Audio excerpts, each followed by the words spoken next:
on this National Heroes Day, we honor the gallant men and women of the Armed Forces of the Philippines who served with courage and devotion. Their names are not only etched in the PMA's Hall of Valor, but also inscribed in the very fabric of our nation's history, a lasting tribute to their sacrifice, service, and undying love of country.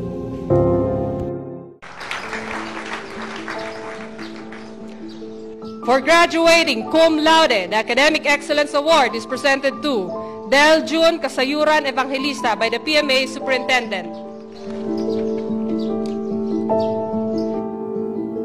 Si First Lieutenant Del June Evangelista ay miyembro ng Philippine Military Academy Mandala Class of 2006.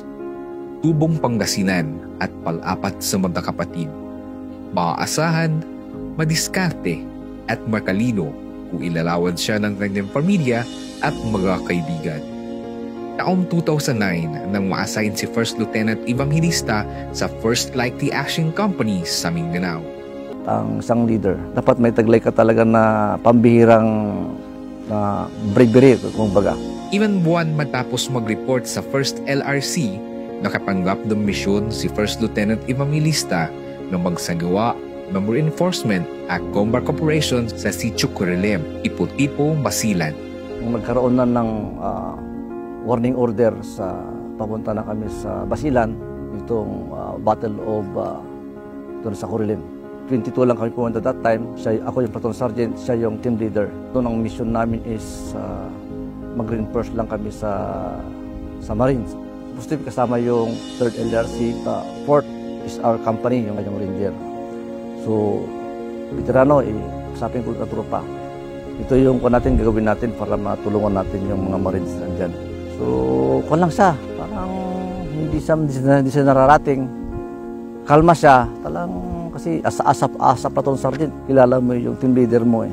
Diyan kasi nagkaroon ng tiwala pag yung leader mo is kalmado parang alam niyang ginagawa. And then yung mga kalaban, naririnig namin yung boses, nagka-alo akbar sila. Tapos panayang paputok, akala namin ang puputok is tropa. Yung pala ang puputok doon is yung mga kalaban na. Na-recover ng mga kalaban yung mga baril ng tropa. 5 high power yung nakuha nila. And then pagbaba namin, nakikita na namin yung kalaban. Sir, maraming ko dito sir, nakikita namin kalaban. Ano sir, kaya na tayo. Ngayon sabi ni Sir Evangelista, wag mo muna nating i-engage. Dumikit muna tayo para sigurado. Ngayon, habang dumidikit kami, pinapwesto namin yung sniper namin. Nakasipat na yung bawat isa sa kalaban. Bigay na si Sir Evangelista ng go signal na i-engage na. Nagtumbahan na yung mga kalaban and then assault na kami. Hanggang sa nakadikit kami doon sa unahan. Sa kabila ng paranin, matakumbay na nakadikit ang unit ni First Lieutenant Evangelista sa 67 MRC Force Recon Battalion ng Marines at nailigtas ang 11 sa Mareto. Ngayon, pagkuha niya ng radyo, tinawagan niya yung sniper, tumalikod siya. Pagtalikod niya, habang kumukontak siya, may pumutok sa harapan. Yung isang putok na yon, yun pala yung tumama sa kanya. Kukuman pa rin siya. Paano mo kahit na alam niya na siguro, matay na siya, pero kukuman pa rin siya. Sabi niya, veterano, sabi niya, ituloy niyo. Sabi niya, sir, matatapos na sir, sabi namin, na konting-konti na lang matatapos na. Tanghali nang malaman namin na i-confirm na nagsabi na patay na.